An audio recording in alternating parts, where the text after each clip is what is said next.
Sponsored by LIC Nepal, जीवन रहँदा पनि जीवन पश्चात पनि। गर्वैदेखि बलियो भूगर्भ सिमेन्ट। मेरो देश मेरो जगदम्बा सिमेन्ट। गुणस्तरीय प्लम्बिङको भरपर्दो नाम मार्बल। म पनि आजै नेपाल टेलिकमको एन्टी फाइबर सेवा लिन्छु। नेपाल टेलिकम, राष्ट्रको सञ्चार, राष्ट्रको शान, किसान। लिकेजको नो टेन्सन। पारामाउन्ट जेम्स।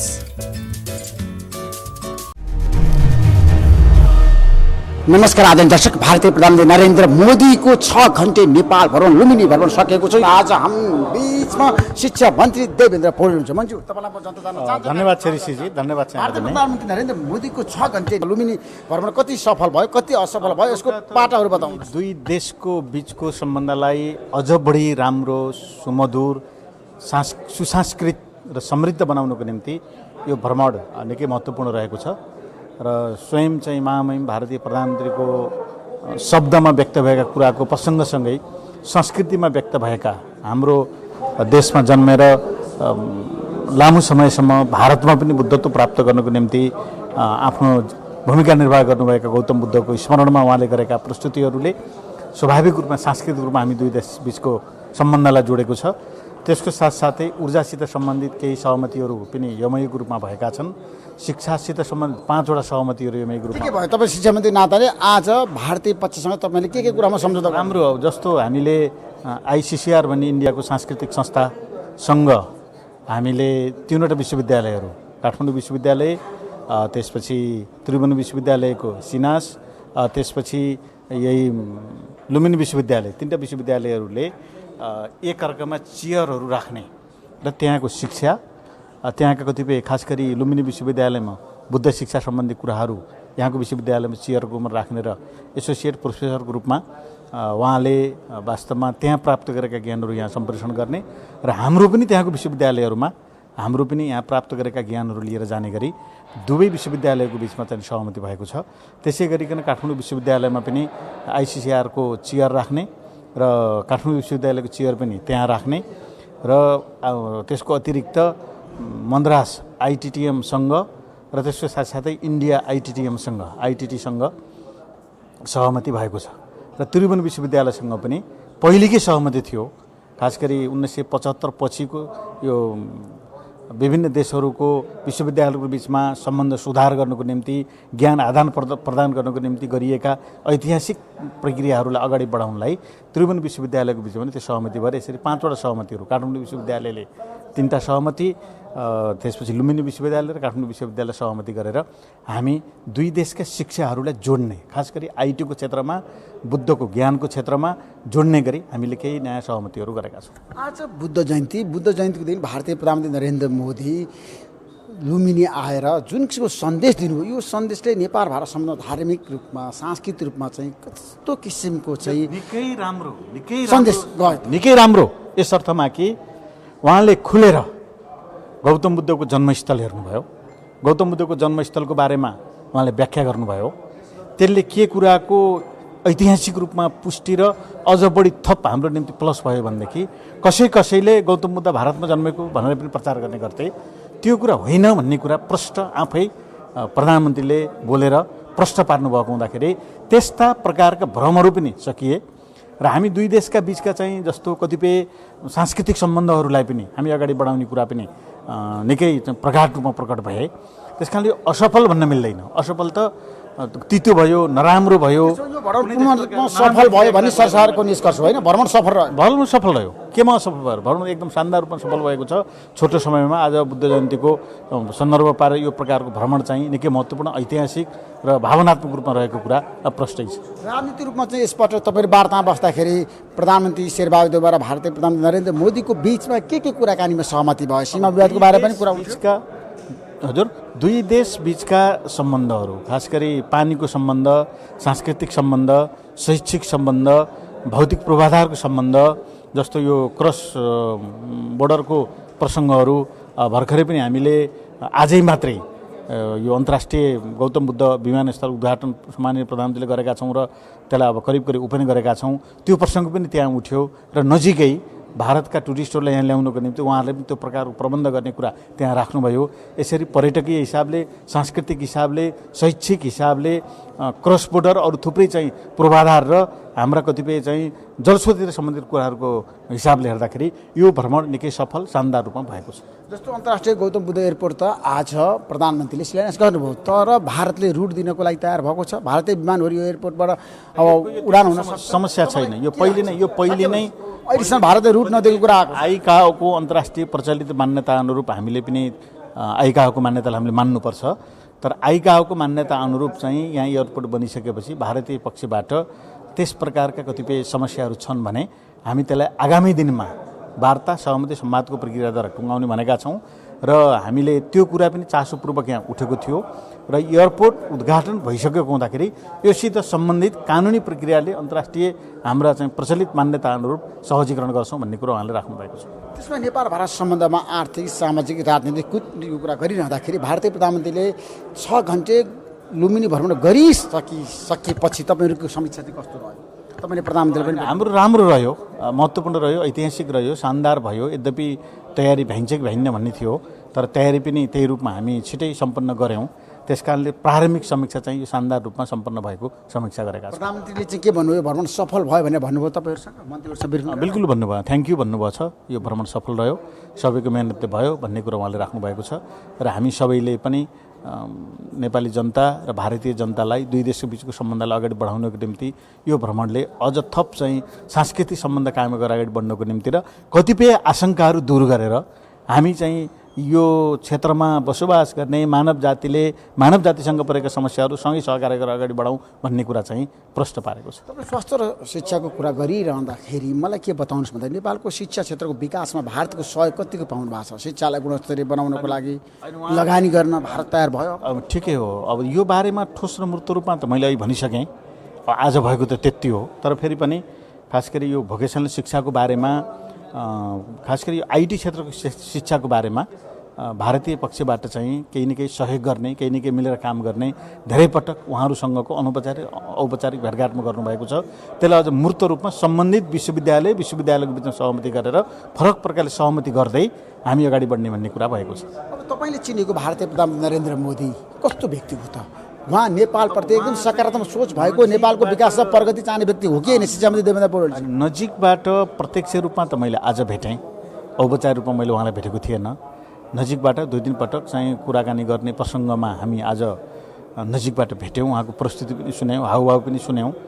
तर फेरि पनि छिमेकी मित्र राष्ट्रको हैसियतले र त्यहाँको चाहिँ जनताबाट निर्वाचित प्रधानमन्त्रीको हैसियतले नेपालप्रति उहाँले पक्कै पनि विगतमा जस्तै अरू कतिपयले राखेका आशङ्कित कुराहरूलाई दूर गर्दै सम्बन्धलाई थप प्रगाढ बनाउनको निम्ति महत्त्वपूर्ण भूमिका निर्वाह गर्नुहुनेछ र नेपाल जस्ता छिमेकी देशहरूलाई सम्मान गरेर सँगै चाहिँ संयुक्त राष्ट्रसङ्घको सदस्यका आधारमा अगाडि बढ्नुहुनेछ भन्ने कुरामा म विश्वस्त छु।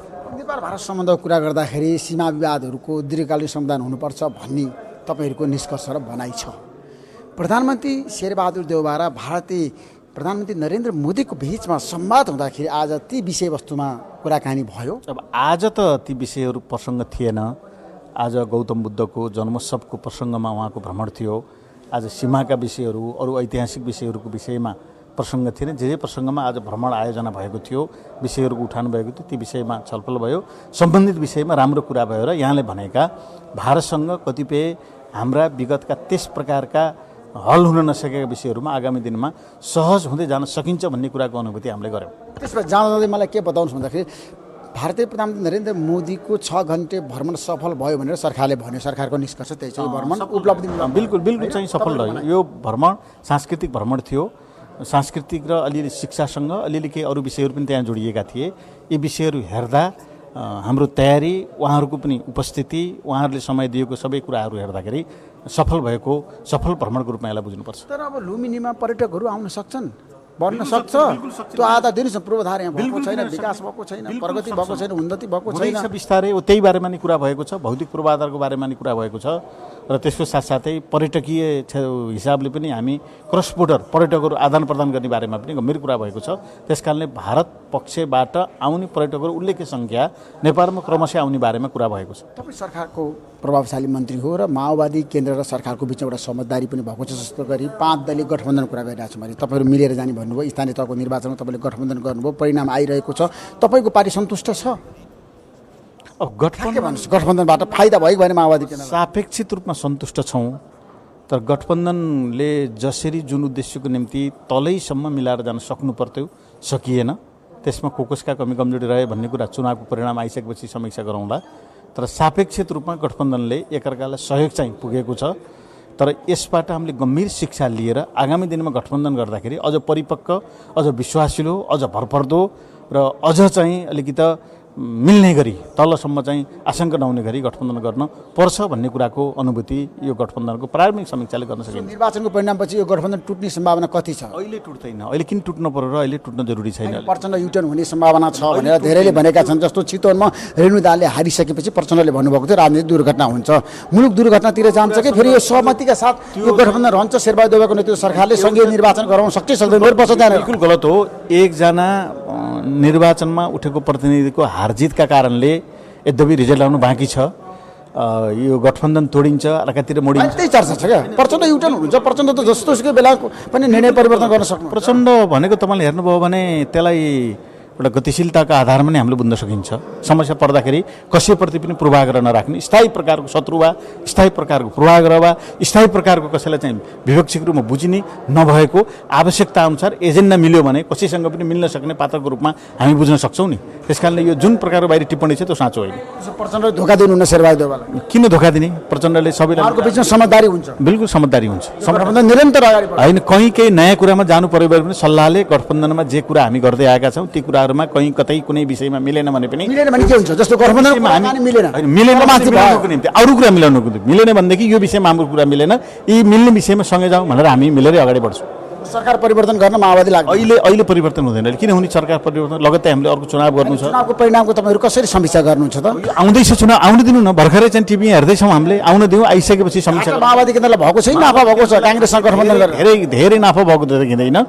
तर फेरि पनि हामी चाहिँ विगतको चुनावमा भन्दा अहिले धेरै कुरा प्लस गरेर अगाडि बढ्छौँ। Thank you so much Devendra, धन्यवाद। समय दिनुभयो तपाईँलाई म धेरै धन्यवाद। धन्यवाद, नमस्ते यहाँलाई। यतिखेर हाम्रो बिचमा न्याय कानुन तथा संसदीय व्यवस्था मन्त्री गोविन्द बन्दी हुनुहुन्छ। तपाईँलाई म जनता जान्न चाहन्छन् कार्यक्रम स्वागत गर्न चाहन्छु। मन्त्रीज्यू धन्यवाद ऋषि। भारतीय प्रधानमन्त्री नरेन्द्र मोदीको 6 घन्टे नेपाल भ्रमण कस्तो रह्यो? सरकारको भनाइ के छ, निष्कर्ष के छ? असाध्यै राम्रो रह्यो। वास्तवमा भारतीय प्रधानमन्त्री नरेन्द्र मोदीजी लुम्बिनी आउन पहिलेदेखि चाहनुहुन्थ्यो, हामीले पनि उहाँलाई आउन निम्ता दिएका थियौँ र यसपटक प्रसङ्ग चाहिँ मिल्यो पनि र उहाँ आउनुभयो, हामीले स्वागत गर्ने अवसर प्राप्त गऱ्यौँ। मलाई लाग्छ यो भ्रमणले दुई देशको बिचको सम्बन्धलाई प्रगाढ बनाउने मात्र होइन, उहाँले आज जे बोल्नुभयो त्यसले पनि एउटा सन्देश के दियो भने हाम्रो जुन सम्बन्ध छ त्यो सम्बन्धलाई कसैले चाहेर तोड्न सक्ने सम्बन्ध छैन। त्यसैले नेपालको डेभलपमेन्टमा इन्डियाको हमेसा साथ रहन्छ भन्ने मेसेज यसले दिएको छ। भारतीय प्रधानमन्त्रीले जसरी सम्बोधन गर्नुभयो गौतम बुद्धको बारेमा, नेपाल भारत सम्बन्धको बारेमा, धर्मको बारेमा, संस्कृतिको बारेमा, आजको यो सम्बोधनले नेपाल भारत सम्बन्धमा एउटा नयाँ आयाम थपियो भनेर भन्न सकिन्छ? हो, त्यही कुरा नै मैले तपाईँलाई भनेको। प्रश्न कहाँनिर हो भने भारत र नेपालको बिचको सम्बन्ध हमेसा मित्रवत नै थियो र भारत र नेपालको सम्बन्धलाई हामीले चाहिँ सामान्य नेपालमा अथवा इन्डियामा प्रचलित भाषा रोटी र बेटी भन्ने जुन सङ्कुचित हिसाबले डिफाइन गरिन्थ्यो त्योभन्दा फरक ढङ्गले भारतीय प्रधानमन्त्री नरेन्द्र मोदीजीले आज जुन ढङ्गले भन्नुभयो बुद्धको जन्म नेपालमा भयो, बुद्ध जन्मेको भूमिमा टेकेर त्यहाँ माथा टेकाउन पाउँदा उहाँलाई जुन आनन्दको अनुभूति भयो, हामीलाई काशीमा गएर, गयामा गएर, त्यसै गरी सारनाथमा गएर होइन हामीलाई पनि त्यो दर्शन गर्न पाउँदा त्यत्तिकै अद्भुत आनन्द आउँछ। त्यसैले हाम्रो यो सम्बन्ध भनेको सदियौँ पहिलादेखिको एउटा दैविक सम्बन्ध छ। त्यो सम्बन्धको त्यो पक्षलाई उहाँले जसरी उजागर गर्नुभयो, यद्यपि त्यो एकाडेमिसियनहरूले, एक्टिभिस्टहरूले पहिलादेखि उजागर गर्दै आएको कुरा हो, तर त्यसै गरी हाम्रो प्रधानमन्त्रीजीले पनि त्यसलाई जसरी आफ्नो मन्तव्यमा समेट्नुभयो, काशीको उहाँले कुरा उठाउनुभयो, केदारनाथको कुरा उठाउनुभयो, हाम्रो सम्बन्धको कुरा उठाउनुभयो होइन, त्यहाँ अयोध्याको कुरा उठाउनुभयो, यी सबै कुराहरू जसरी आज एउटा धार्मिक सांस्कृतिक माहौललाई पारेर जे सम्बन्धका नयाँ आयामहरू अगाडि ल्याइए त्यसलाई चाहिँ मलाई लाग्छ नेपाल इन्डिया रिलेसनको निम्ति एउटा आधार स्तम्भ बन्छ भन्ने मलाई लाग्छ। आज जसरी गौतम बुद्ध जन्मेको भूमि लुम्बिनीमा भारतीय प्रधानमन्त्री नेपालको प्रधानमन्त्रीले शान्तिको बारेमा, समृद्धिको बारेमा, विकासको बारेमा, धर्मको बारेमा, संस्कृतिको बारेमा, दुई देशबिचको सम्बन्धको बारेमा जसरी व्याख्या गर्नुभयो बुद्ध जयन्तीको अवसरमा, नेपाल भारत सम्बन्धमा धर्म र संस्कृतिको महत्त्वपूर्ण भूमिका छ भनेर तपाईँले भन्नुभयो। तर नेपाल भारत सम्बन्धमा समस्याहरू पनि छन् नि होइन र? त्यसको दीर्घकालीन रूपमा समाधान गर्न दुवै पक्ष अब तयार भएकै हो त? तपाईँलाई के लाग्छ भारतीय प्रधानमन्त्री नरेन्द्र मोदीले आज तपाईँले प्रत्यक्ष रूपमा संवाद गर्दाखेरि उहाँ नेपालप्रति सकारात्मक भएको पाउनुभयो? होइन, मैले त उहाँलाई धेरै सकारात्मक भएको पाएँ। मैले योभन्दा अगाडि मोदीजीलाई प्रत्यक्ष भेट्ने मौका पाएको थिइनँ, पहिलोचोटि भेट्या हो। उहाँसँग सँगै यत्रो समय बिताइयो, आज दिनभरिको समय बिताउँदाखेरि मलाई भएको अनुभूति के हो भने, एउटा हेर्नुहोस्, हामी चाहिँ कुनै न कुनै फिलोसफीमा रिलेसनसिपहरू फिलोसफीमा बन्छ, सिद्धान्तमा बन्छ होइन। त्यो सिद्धान्त के हो भन्दाखेरि बुद्धले प्रतिपादन गर्नुभएको सिद्धान्त 4 आर्य सत्यहरू हो होइन। 4 आर्य सत्य हो। दुःख सत्य छ, दुःखको कारण छ, दुःखको कारण निवारण गर्न सकिन्छ र त्यो आर्य अष्टाङ्गिक मार्गको कुरा छ। त्यसै गरी तपाईँ प्रत्युत्तर समुत्पादको कुरा छ होइन। कार्यकारणको सिद्धान्त भन्छौँ हामीलाई। त्यसैले यो फिलोसफिकल बेसिसमा रिलेसनसिपलाई अझ प्रगाढ बनाउँदै जाने हो भने मलाई लाग्छ यसले धेरै समस्याहरूको समाधान गर्छ। किनभने बुद्धले भनेकै कुरा नरेन्द्र मोदीजीले पनि भन्नुभयो। जस्तो त्यहाँ आज तपाईँले पनि याद गर्नुभयो होला, त्यहाँ हामीले के गर्यौँ त भन्दाखेरि पाठ गर्दाखेरि पनि प्राणातिपात बेरमणि शिक्षापदम समादियामी, अदिर्ना दान बेरमणि शिक्षापदम समादियामी, कामेषु मिथ्याचार बेरमणि शिक्षापदम समादियामी भनेर जुन पञ्चशीलको पाठ गरियो नि, म पुरै अहिले भन्दिनँ। त्यो पाठ गर्नुको तात्पर्य नै के थियो भन्दाखेरि कि हामीहरू आफ्नो स्वार्थलाई पर राखेर होइन, यदि आफ्नो स्वार्थलाई पर राख्ने हो र सबै सत्व प्राणीहरूलाई, सबै एकै प्रकारका यी प्राणीहरू हुन् है, सबैको कल्याण होस्, मैत्री भावनाले, करुणा भावनाले यदि हामीले सबैले हेर्न सक्यौँ, सबै मान्छेहरू के छ भन्दाखेरि समान छन् भनेर हेर्न सकियो। समानताको बुनियाद त पश्चिमाहरूले दिएको देन होइन नि। समानताको प्रिन्सिपल फाउन्डेड इन बुद्धिज्ममा त्यो फाउन्डेड। आजभन्दा तपाईँको झन्डै 2600 वर्ष पहिला नै बुद्धले के छ भन्दाखेरि जातभात हुँदैन यो होइन, यो खालि के छ भने समाजलाई रुल गर्न बनाइएको नियमहरू हो। अनात्मा र अनित्यको कुरा उहाँले गर्नुभयो होइन। मिथ्या तपाईँको चाहिँ विचारहरूबाट मुक्त हुने कुरा होइन, सम्यक दृष्टि राख्ने, सम्यक बाचा राख्ने जस्ता प्रश्नहरू, यी जुन फिलोसोफिकल ग्राउन्ड छ नि त्यसमा हामी रिलेसनसिपलाई डेभलप गरेर लिएर जाउँ भन्ने कुरा चाहिँ आजको बेसिक सन्देश हो। मोदी थट छ नि, आयो भने त लुम्बिनी प्रदेशबाट उद्घोष भयो भने त लुम्बिनीबाट गौतम बुद्ध जन्मेको ठाउँबाट बुद्धि विचार यो मोदी थट भनेर यसलाई नामाकरण गर्नु ठिक र बेठिकको म विषयमा जान चाहन्न। तर यो के हो भने बुद्धिज्मको फन्डामेन्टल प्रिन्सिपलहरू हो। त्यो बुद्धिज्मको फन्डामेन्टल प्रिन्सिपललाई हाम्रो प्रधानमन्त्रीज्यूले सम्बोधन गर्दा पनि भारतीय प्रधानमन्त्रीजीले सम्बोधन गर्दा दुवैजनाले त्यसैको फाउन्डेसनमा, त्यसैको बेसिसमा बसेर आज जुन सम्बोधन गर्नुभयो त्यसले चाहिँ के छ भन्दाखेरि एउटा नयाँ खालको तपाईँको चाहिँ एउटा उत्साह चाहिँ पलाछ। राम्रो सन्देश गयो, शान्तिको सन्देश गयो हो। हामी पिस जन्माउने र पिस हुर्काउने, नेपाल पिस जन्माउने र भारत पिस हुर्काउने देश हो भन्ने कुराको सन्देश हामीले दियौँ। सफल रह्यो भन्ने सरकारको निष्कर्ष हो। एकदमै सफल रह्यो, एकदम रूपमा, सामाजिक रूपमा, राजनीतिक रूपमा, सबै विषयमा सबै कुराहरू उठ्यो। आजको वार्तामा धेरै कुराहरू हामीले गऱ्यौँ। द्विपक्षीय वार्ताहरू भयो नि त प्रधानमन्त्री नरेन्द्र मोदी र शेरबहादुर देउवाको बिचमा। हो, हाम्रो दुईटा डेलिगेसनको बिचमा कुराहरू भयो। हामीले एक अर्कालाई सहयोग गर्ने कुराहरू गऱ्यौँ। हामीले चालिरहेका तमाम प्रोजेक्टहरूलाई अब अगाडि बढाउने कुरा गऱ्यौँ। नयाँ प्रोजेक्टहरूको बारेमा पनि कुरा भएको छ। त्यसैले धेरै राम्रो भयो, धेरै राम्रो। थ्याङ्क यू सो मच मन्त्रीजी, धन्यवाद। हाम्रो बिचमा लुम्बिनी प्रदेशका पर्यटन मन्त्री दिल्ली चौधरी हुनुहुन्छ। दिल्ली चौधरीजी, भारतीय प्रधानमन्त्री नरेन्द्र मोदीको 6 घन्टे नेपाल बसाइ कति सफल भयो? अब जनतालाई होइन, एकदमै राम्रो सफल भएको छ। यसले नेपाललाई, मलाई लाग्छ नेपाललाई ठुलो आयाम थपेको छ र खास गरेर बुद्धको बारेमा विभिन्न भ्रमहरू चिरेको छ, विभिन्न कुराहरू चिरेको छ।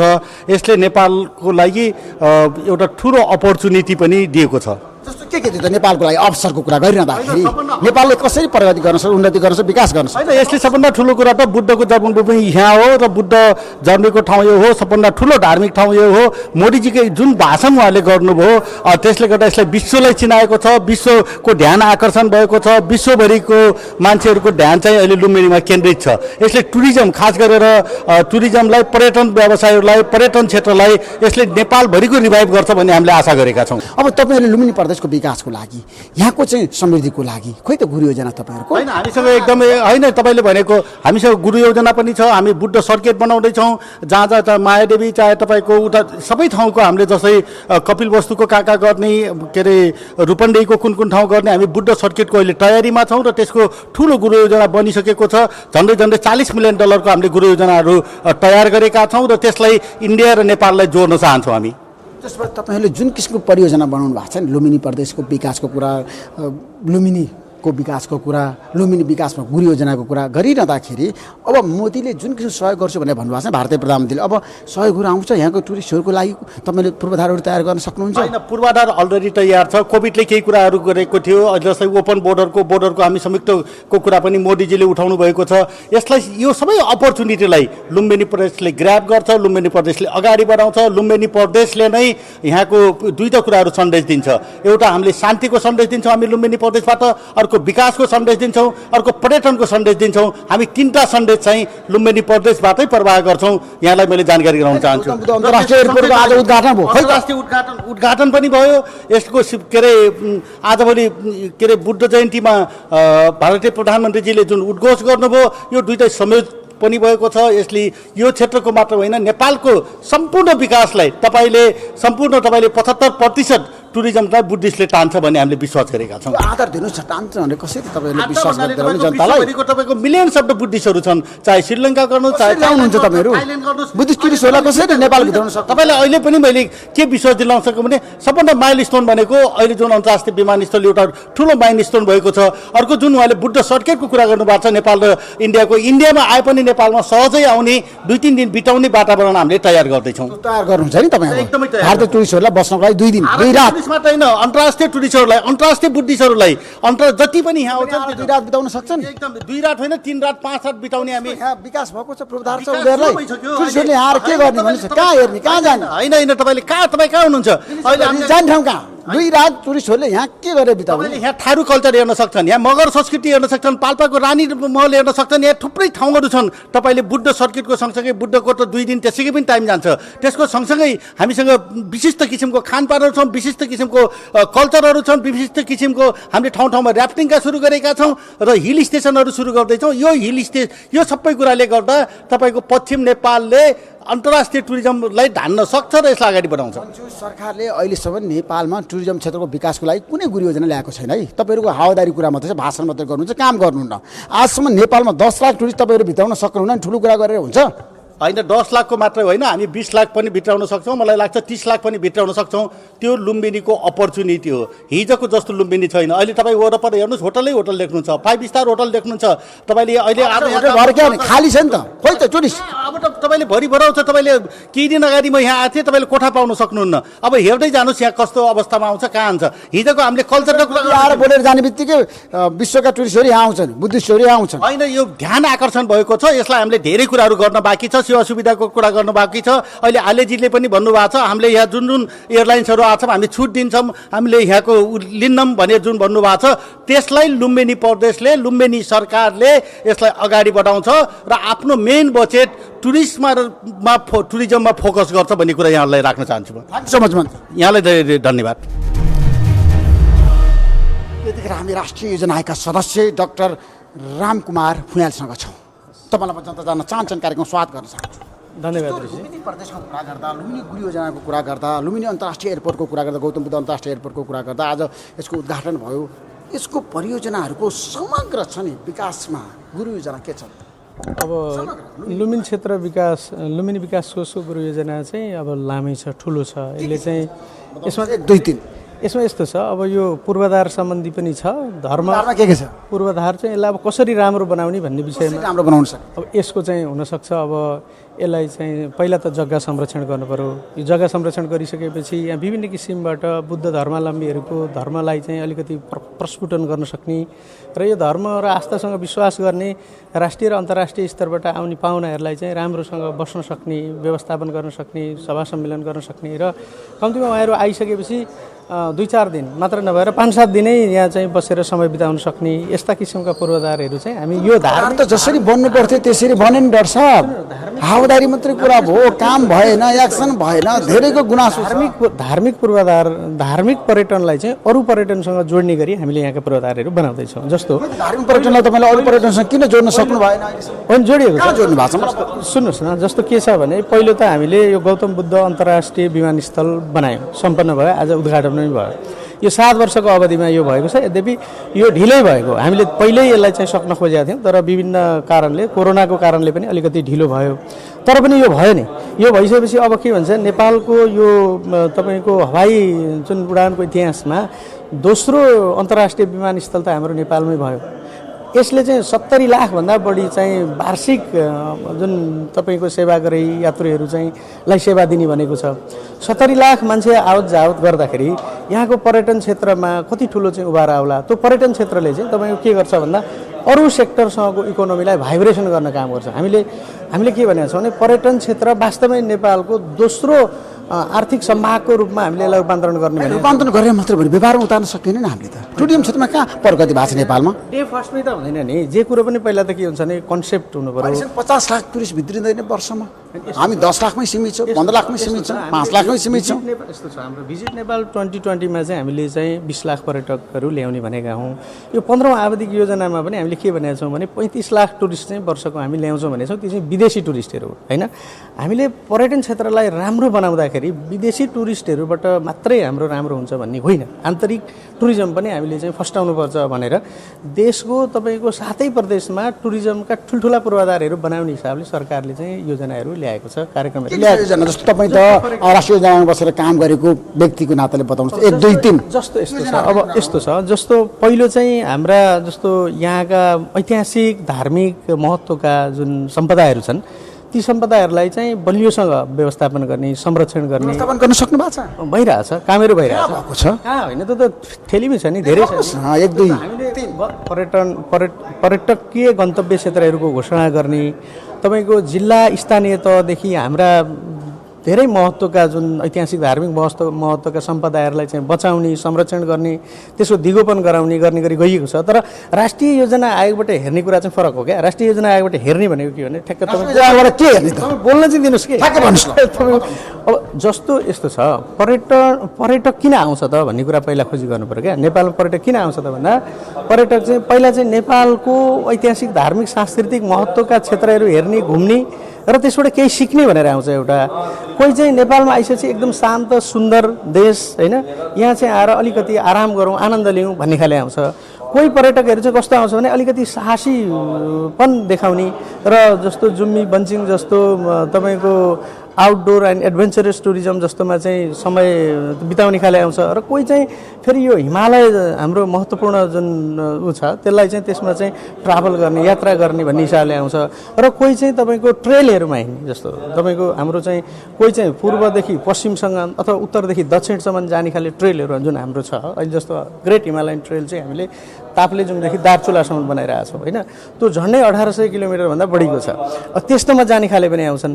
अब तिनलाई चाहिँ अब नेपालमा आइसकेपछि उनीहरूको के हुन्छ त भन्दाखेरि यहाँको बसाइ राम्रो हुने, यहाँको बसाइ सुरक्षित हुने, यहाँको बसाइ आनन्ददायी हुने र भविष्यमा यहाँबाट फर्केर गइसकेपछि होइन नेपाल त राम्रो रहेछ है, त्यहाँ जानुपर्छ है भन्ने किसिमको पूर्ण विश्वास गराउन सक्ने किसिमको चाहिँ हामीले उहाँहरूले प्रयोग गर्ने सामानको विषयमा, उहाँहरूले कम्युनिकेसन गर्ने संयन्त्रको विषयमा, उहाँहरूको शान्ति सुरक्षाको विषयमा र उहाँहरूलाई राम्रोसँग इच्छाले चाहेर खर्च गर्ने र यहाँको मनमोहक दृश्यबाट आकर्षित भएर सधैँ आइरहने बनाउने कसरी भन्नेमा चाहिँ सरकारले हेरेको छ। त्यसरी हेर्दा हामी चुनौती के छ, अवसर के छ, ठ्याक्कै व्याख्या नगरिकन भन्नुहोस् न। जस्तो हामीले कस्तो भनेका छौँ भने हाम्रा पर्यटकहरू 10-11 दिन 12 दिनभन्दा बसेनन् एन एभरेज। हामीले त्यसलाई 15 दिन बस्ने कसरी बनाउने भनेको छौँ एउटा, र त्यसमा कार्ययोजनाहरू धेरै बनाएको छौँ। दोस्रो, हाम्रा पर्यटकहरू एकदम सस्ता भए। सस्ता इन द सेन्स खर्चै नगर्ने भनेको मतलब हामीले खर्च गर्ने वातावरण बनाएनौँ होइन। भनेपछि उहाँहरूले त यहाँ ठाउँ पनि त हुनु पर्यो। त्यही त त्यसको चाहिँ हामीले अलिकति एडभेन्चरियस, अलिकति तपाईँको रिक्रिएसनल, अलि आकर्षक मनमोहक ठाउँहरूको विस्तार गर्ने र त्यसलाई एक्सपोजर पनि भएन क्या, एक्सपोजर गर्ने, त्यसको महत्त्वको बारेमा अभिलेखहरू लेख्ने, आर्काइभहरू लेख्ने र त्यसलाई अलिकति पपुलर कसरी हुन्छ भनेर त्यस एक्सपोज पनि गर्ने, त्यतापट्टि पनि जाने। अनि अर्को चाहिँ के हो भने पर्यटकहरू यहाँ आइसकेपछि फर्केर जाँदाखेरि नेपाल चाहिँ घुम्न लागेको रहेछ है भर्न सक्ने बनाउने र कम्तीमा पनि दिनमा $100 चाहिँ खर्च गर्न सक्ने बनाउने भन्ने हाम्रो योजना थियो।